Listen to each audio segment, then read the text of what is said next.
नमस्कार। आज बात करते हैं भारत की उस एक एजेंसी की जो देश के सबसे बड़े राज खोलती है, सबसे ताकतवर लोगों से सवाल करती है और हाँ, कभी-कभी खुद भी सवालों के घेरे में आ जाती है। जी हाँ, हम बात कर रहे हैं सीबीआई की। तो कभी सोचा है कि जब देश में कोई बहुत बड़ा घोटाला होता है या कोई ऐसा केस सामने आ जाए जो एकदम पेचीदा हो, तो सबकी उम्मीदें किससे जुड़ जाती हैं? आखिर कौन है वो जो इन मामलों की तह तक जाता है? ज्यादातर ऐसे बड़े मामलों में जवाब एक ही होता है, सीबीआई। ठीक है, तो चलिए जरा गहराई में उतरते हैं। ये जो भारत के टॉप डिटेक्टिव्स हैं, इनकी कहानी क्या है? मतलब सीबीआई बनी कैसे और इसका असल मकसद क्या है? सीबीआई, इसका पूरा नाम है सेंट्रल ब्यूरो ऑफ इन्वेस्टिगेशन, या हिंदी में कहें तो केंद्रीय जांच ब्यूरो। ये समझिए भारत की सबसे बड़ी, सबसे प्रीमियर इन्वेस्टिगेटिव एजेंसी है। इसका काम है बड़े बड़े करप्शन के मामले, फाइनेंशियल फ्रॉड और जो भी गंभीर किस्म के अपराध होते हैं उनसे निपटना। और देखिए, हर बड़ी संस्था की तरह सीबीआई की भी एक नींव है, कुछ सिद्धांत हैं जिन पर वो टिकी है। इसका मोटो है उद्योग, सत्यनिष्ठा, निष्पक्षता। सुनने में तो ये सिर्फ 3 शब्द लगते हैं, है ना? पर असल में यही वो पैमाने हैं जिन पर एजेंसी के हर काम को तौला जाता है। वैसे सीबीआई की कहानी कोई आज की नहीं है, ये तो आज़ादी से भी पहले शुरू हो गई थी। बात है सेकेंड वर्ल्ड वॉर की। उस समय जंग के सामान की खरीद फरोख्त में बहुत घपले होने लगे, तो ब्रिटिश सरकार ने एक स्पेशल टीम बनाई। और मज़े की बात यह है कि वही टीम आगे चलकर सीबीआई की नींव बनी। फिर जाकर 1963 में इसे सीबीआई का आधिकारिक नाम मिला। अच्छा, यहाँ एक बहुत ही ज़रूरी और दिलचस्प बात है। सीबीआई को जो सारी पावर मिलती है ना, वो सीधे हमारे संविधान से नहीं आती, नहीं, बल्कि ये पावर आती है 1946 के खास कानून से, डीएसपीए एक्ट से। अब इसका मतलब क्या हुआ?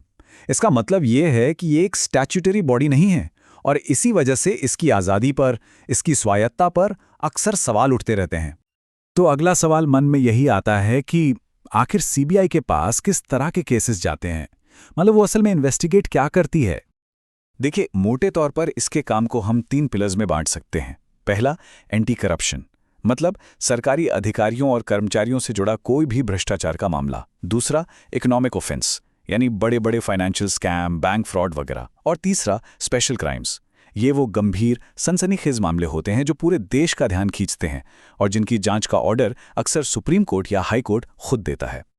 कुछ नाम तो सबको याद ही होंगे, Bofors scandal, 2G spectrum scam या फिर सत्यम स्कैम।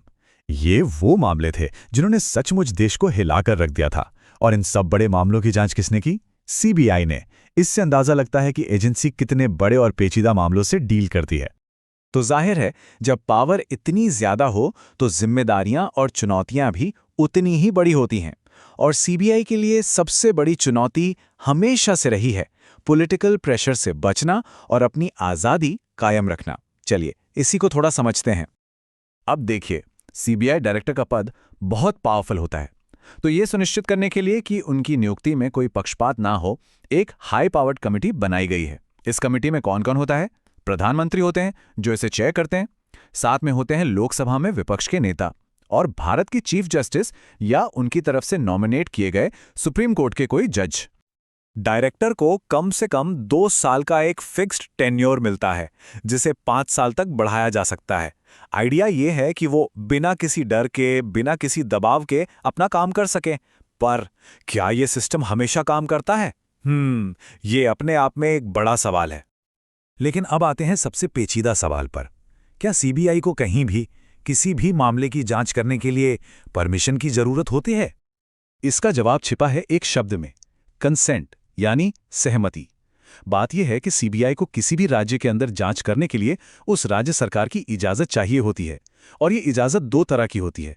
एक होती है जनरल कंसेंट, जो एक तरह का ब्लैंकेट परमिशन है कि आइए आप हमारे राज्य में जांच कर सकते हैं। और दूसरी होती है स्पेसिफिक कंसेंट, मतलब हर एक केस के लिए आपको अलग से परमिशन लेनी पड़ेगी। और यहीं पर सारा खेल उलझ जाता है। पिछले कुछ सालों में ये एक बड़ा पॉलिटिकल मुद्दा बन गया है। कई राज्यों ने ये आरोप लगाते हुए कि सीबीआई केंद्र के इशारे पर काम कर रही है, अपनी जनरल कंसेंट वापस ले ली है। पश्चिम बंगाल, महाराष्ट्र, केरला, पंजाब, लिस्ट लंबी है। अब इसका असर क्या होता है? असर ये होता है कि सीबीआई को इन राज्यों में किसी भी नए केस की जांच के लिए बार बार परमिशन लेनी पड़ती है, जिससे जांच में बहुत देरी होती है। तो इतनी सारी चुनौतियों और राजनीतिक खींचतान के बीच सवाल उठता है कि सीबीआई आखिर कितनी असरदार है। चलिए जरा नंबर्स पे नजर डालते हैं। सीबीआई का जो कन्विक्शन रेट है, मतलब जिन मामलों में वो सजा दिलवा पाती है, वो करीब 65 से 70% के बीच रहता है। अब ये आंकड़ा काफी प्रभावशाली है और दुनिया की टॉप इन्वेस्टिगेटिव एजेंसी उसके बराबर है। पर यह पूरी कहानी नहीं है। कई बार ऐसा भी होता है कि बड़े बड़े मामले सालों साल चलते रहते हैं और किसी नतीजे पर ही नहीं पहुंच पाते। तो क्या सीबीआई को हम बस एक तरह की नेशनल पुलिस फोर्स कह सकते हैं? नहीं, बिल्कुल नहीं। ये उससे कहीं ज्यादा है। अगर राज्य पुलिस से इसकी तुलना करें तो सबसे बड़ा फर्क है जुरिस्डिक्शन का। राज्य पुलिस सिर्फ अपने राज्य की सीमाओं तक सीमित है, वहीं सीबीआई का दायरा पूरे देश में और देश के बाहर भी है। ये करप्शन और बड़े फाइनेंशियल स्कैम देखती है, जबकि राज्य पुलिस लोकल क्राइम पर फोकस करती है। और जैसा मैंने कहा, सीबीआई की पहुंच सिर्फ भारत तक नहीं है, ये ग्लोबल लेवल पर भी काम करती है, इंटरपोल के जरिए। इंटरपोल मतलब इंटरनेशनल क्रिमिनल पुलिस ऑर्गेनाइजेशन, जिसमें दुनिया के 195 देश सदस्य हैं। तो इसका सीधा सा मतलब यह है कि भारत में इंटरपोल को सीबीआई ही रिप्रेजेंट करती है। अगर कोई अपराधी यहां से क्राइम करके विदेश भाग जाए तो उसे वापस लाने का काम सीबीआई इंटरपोल की मदद से करती है। यह भारत को ग्लोबल क्राइम से लड़ने में एक बहुत अहम रोल देता है। तो आखिर में हम उसी सवाल पर वापस आते हैं जिससे ये पूरी बहस जुड़ी है। एक देश को एक पावरफुल सेंट्रल एजेंसी की जरूरत और राज्यों के अपने संवैधानिक अधिकारों के बीच संतुलन कैसे बनाया जाए। एक ऐसी एजेंसी जो आज़ाद हो, ताकतवर हो, लेकिन अपनी हदों को भी समझे। ये एक ऐसा मुश्किल संतुलन है जिसे भारत आज भी साधने की कोशिश कर रहा है।